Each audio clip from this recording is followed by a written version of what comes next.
Welcome. This is Dante Zillett. I'm your host of the new show, A War on Rap. This is the secret war on rappers. Y'all focus on their hands. See the symbols of their hands? Yeah.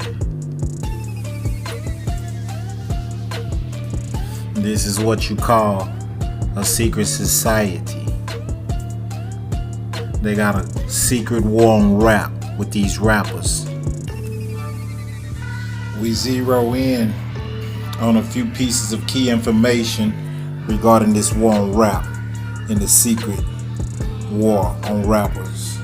We don't take lightly the critical evidence of a secret yet business meeting between two industry conglomerates, the prison industry executives and the music industry executives. They exist. Just the DBA that's doing business as.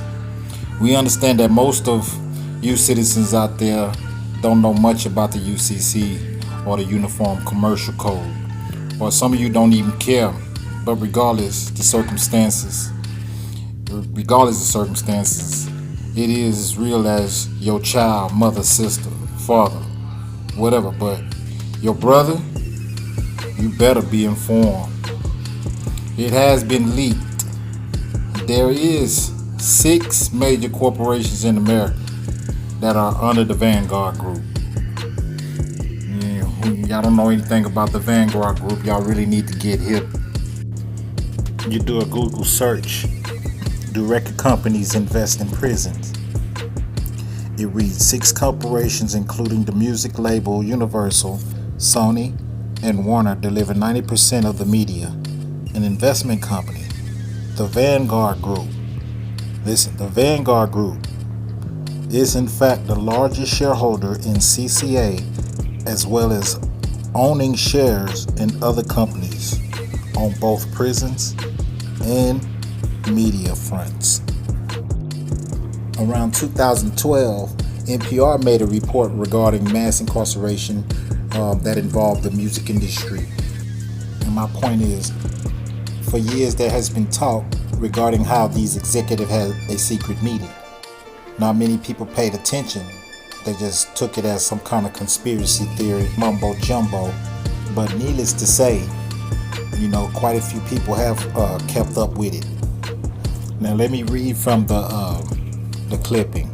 It says on NPR Music News podcast, Louder Than a Riot, we trace the interconnected rise of hip-hop and mass incarceration in America. So it's no surprise to us that one of the longest-running dilemmas in hip-hop, a point of both dispute and pride, stretches back to the art form's roots, has a power-obsessed conspiracy theory to match.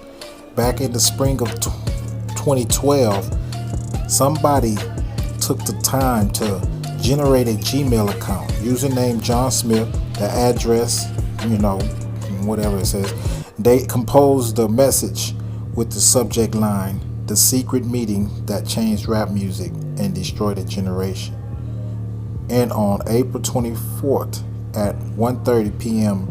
hit send. Okay, now let me read this.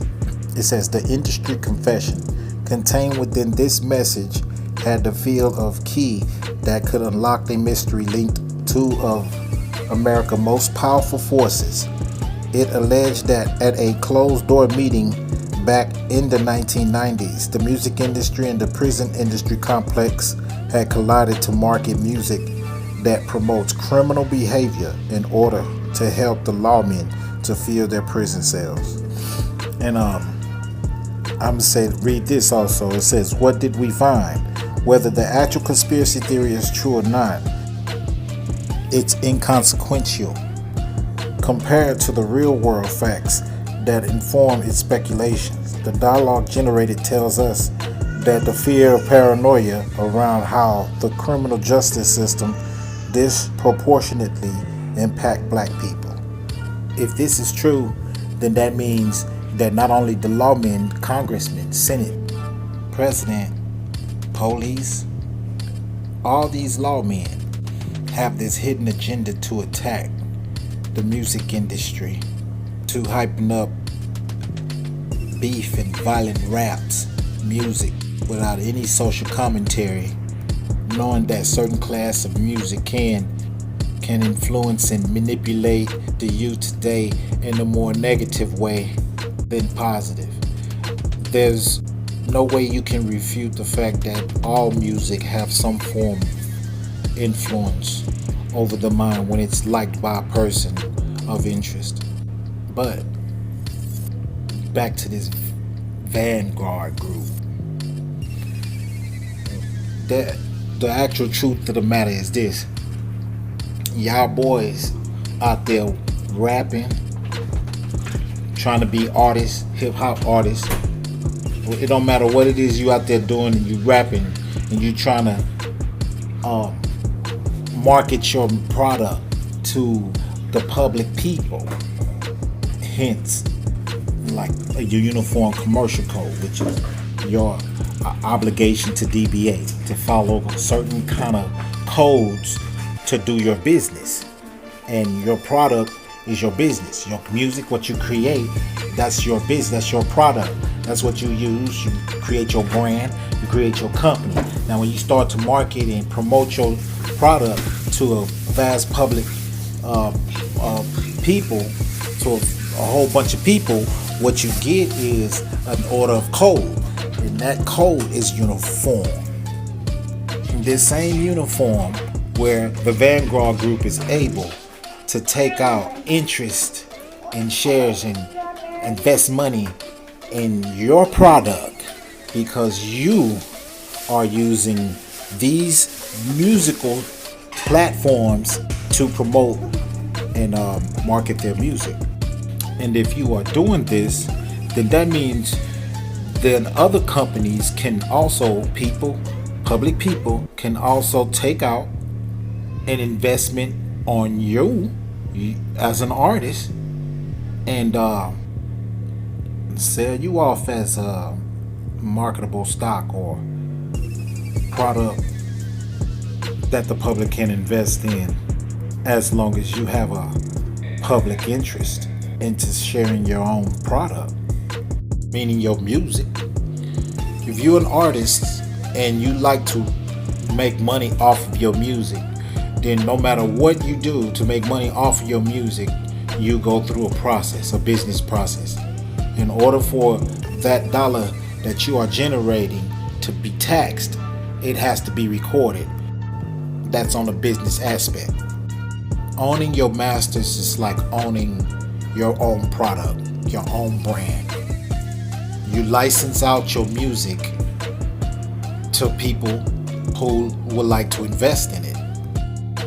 Their investment of interest is cash to buy it. They purchase your music, whether it's to play it somewhere else or for their personal reasons, for public reasons. Your music can be purchased and licenses can be taken out upon your music. If you are an artist and you're trying to make money off of your music, this is the avenue. And that avenue is based all up under the codes. Now, I got a proof here that I can prove that this secret meeting was held in San Francisco. San Francisco is the place of many specialties. It has a lot of music roots, and music history has its place in San Francisco. It is the playing field for many billionaires and important people in our society. People like Kamala Harris, who is now the President of the United States. People like Ghazi, who's the owner of Empire Records. And that's just to say the least. I said those names because I want to focus more on those particular individuals. Kamala Harris, DA from January 2011, January 2017. Remember in 2012, that article Louder Than a Riot came out.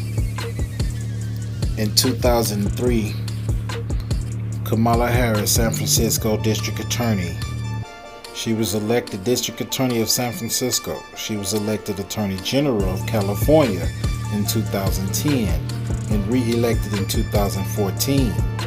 Harris served as the Junior United States Senator from California from 2017 to 2021.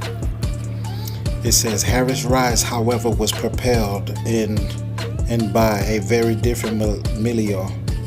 In the less explored piece of her past, Harris used a launching pad, that tightly knit world of San Francisco high society. Now that's the lead. Navigating early on in that rarefied world of influence and opulence, charming and partying with movers and shakers, ably cultivating relationship with VIPs who would become friends and also backers and donors, of every one of her political campaigns, tapping into deep pockets and becoming a popular figure in a small world dominated by a handful of powerful families. This stratum of San Francisco remains a profoundly important part of her network, including not just powerful Democratic donors and ambassadors appointed by President Donald Trump, who ran in the same circle. This, however, connects music artists to these lawmen. And most music artists today who are gangster rappers or trap rappers or dark rap artists, drill artists, whatever, they make dark music. They make music that appeal to a society of violence. People who like violence, and it's catchy. It's their form of art. It's what they like to create. But when you got presidents freeing people from prisons and stuff, giving them pardons, knowing that, these men is probably going to commit another crime and things like that. It's a system they got designed to, keep black men trapped, especially those talented black men who have the ability to raise and influence a generation of people, not just of a certain age group, but of all age groups. And you have these rap artists who affiliate themselves with,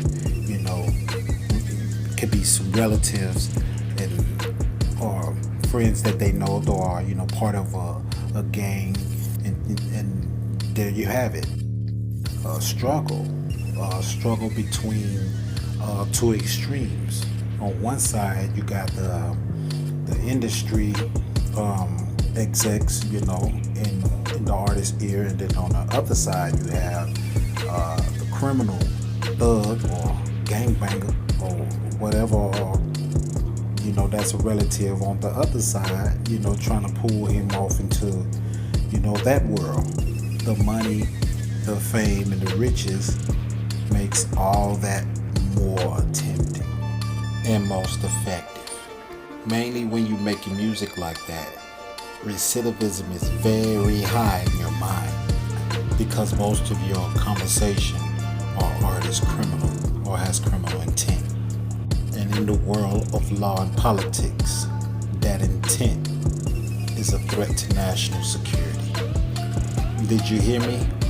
I said your intent to commit a criminal act is a threat to national security. Let me hip y'all to something. Anybody aware of intellectual property? Intellectual property is non-tangible. It takes the place as art form. For an example, if you write some lyrics down on a piece of paper, that is your intellectual property. It's like your name.